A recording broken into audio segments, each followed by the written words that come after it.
I made the mistake of searching the deep web one time. I saw on Reddit some people were talking about this thing called Tor that allows you to search the deep web, and it was basically a post asking for the strangest things people have come across on the deep web.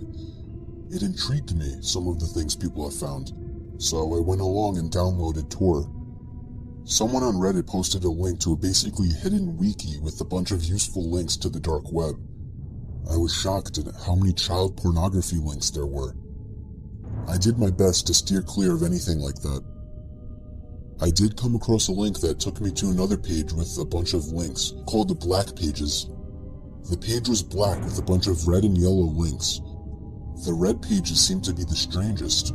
There was one link called Personal Assassin, and another called Dead Pets. Reading some of those links, I realized how messed up this whole deep web thing really was. I clicked a yellow link and ended up at yet another page full of links. There, I found something that seemed interesting. It was called the Secret Society chat. I clicked on the link, and it took even longer than all the other pages took to load. I'd say I stared at a blank white screen for a good minute before the page finally turned black and a chat box popped up. Next to the chat box was a black video screen. I wish that I had just clicked the back button at that point, but instead I typed "hey" in the chat box. What happened next was weird. Someone wearing a mask sitting in a dark room popped up on the screen. I felt like my heart stopped when I saw my face pop up on the screen as well. The website was using my webcam even though I naturally keep it off. I covered it with my thumb and tried to close the page, but at this point my taskbar was gone, along with the minimize and exit buttons at the top of the Tor window. I tried hitting Ctrl-Alt-Delete, but it did nothing. And then there was a muffled, distorted voice coming from my speakers. I could only assume it was the guy in the mask speaking. He was masking his voice with some kind of voice changer. I clearly remember, he said, "I still see you, James." My heart sank.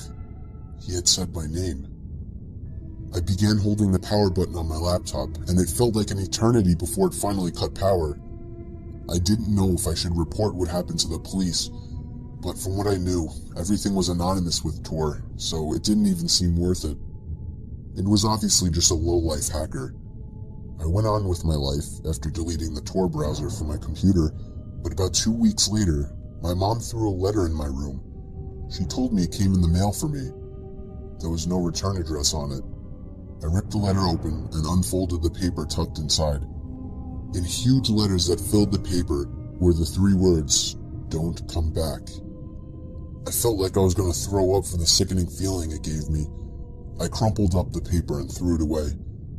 I didn't call the cops as it seemed pointless, and I didn't tell my mom because it would only cause her to panic.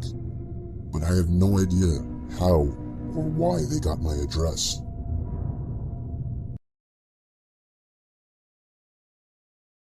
My worst experience on Tor was stumbling upon a horrific, sickening page called Human Experiments. I don't remember where exactly I found it. It was buried deep somewhere in a link archive page. The homepage described the content on the site. I was distraught at what I was reading.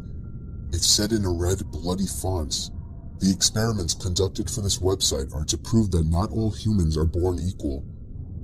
The people chosen to be experimented on were usually homeless, but also the unfortunate souls that happen to get caught by these sick fucks.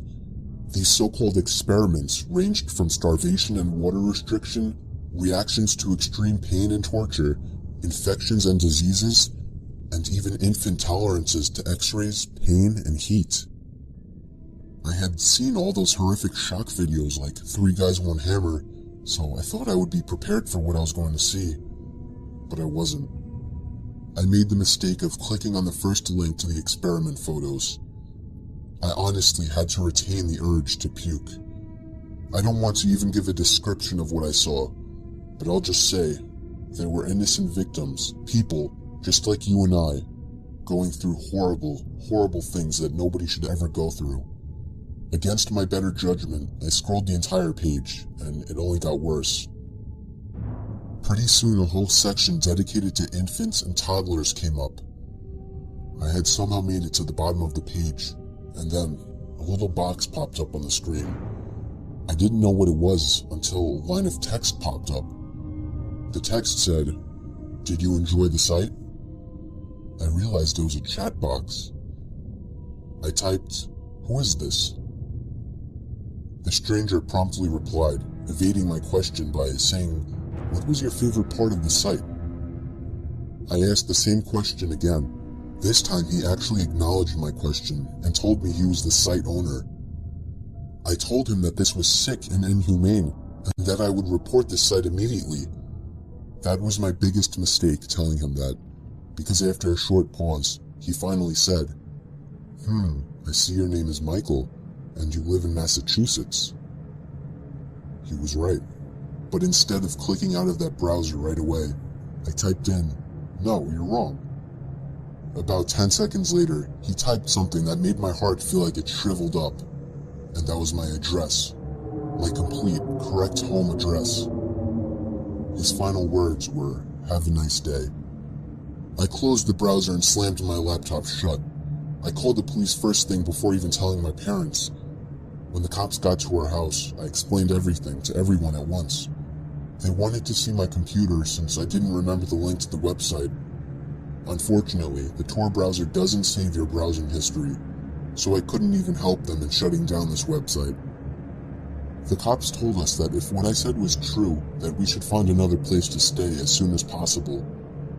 Thankfully, this was around the time that we were looking to move away anyway. I couldn't believe how fast my parents were able to sell the house and find another. I apologized to them every day for a month after this happened. I hated to have to make them go through this all.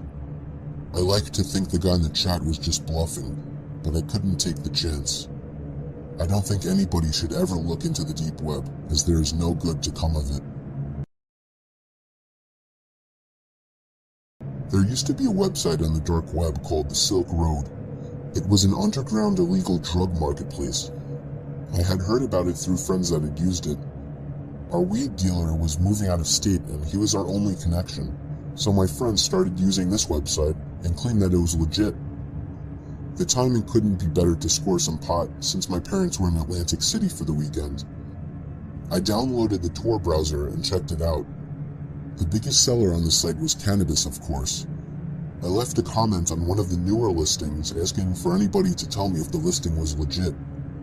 I came back to the site about an hour later and I had one new message. It was from a user named Illy B. He saw my comment and offered to sell me an ounce for a really low price, but he only does local. I've done local deals before and I've never really had a problem with them, so I told him that I was in Washington. Turned out he lived only about an hour away from me. I suggested we meet halfway, but shockingly, he said he would just meet me in my hometown. I couldn't turn down that offer.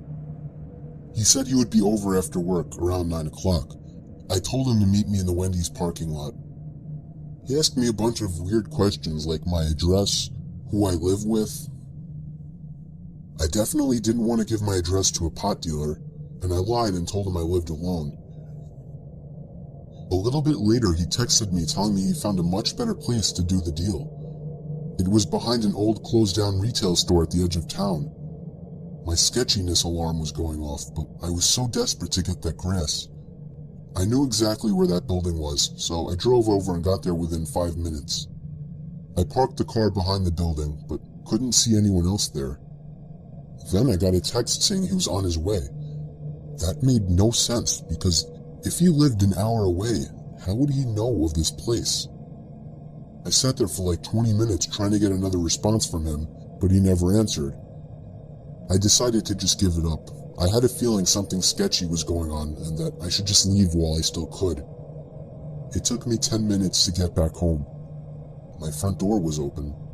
I knew I had shut it, so I was worried that my parents had gotten home early.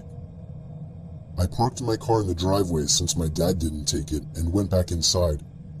The light upstairs in my parents' bedroom was on, and I heard some kind of shuffling noise. I shouted Mom and Dad, and the noises stopped. The door to the room slammed shut, and I knew something was wrong. My dad's car wasn't even in sight, and now he's not answering. It took me long enough to realize that whoever was in there wasn't either one of my parents. Since I'm a straight up idiot, I grabbed a carving knife from the kitchen and charged upstairs to my parents' room. I practically almost broke down the door after slamming it open. I didn't see anyone, but I right away picked up on the fact that my mom's jewelry case was opened. I grabbed the phone in my parents' room and called 911, but something grabbed me from under the bed. I used the knife in my hand to stab their arm, and the man under the bed began to scream in agony. Since it was a corded phone, I couldn't leave the room with it. All I had time to tell the police was that someone broke into my house, and then gave them my address. The man crawled out from under the bed with the knife still in his arm. He didn't even look at me, he just ran straight for the front door into his car. The best I could describe him was that he was a black man with a backwards hat and raggy clothing, and he drove a black Honda Accord. Of course, I couldn't tell the police much. I couldn't bring up the website, as it was illegal to use it. All I could do was describe him to the best of my ability. So he's still out there home free.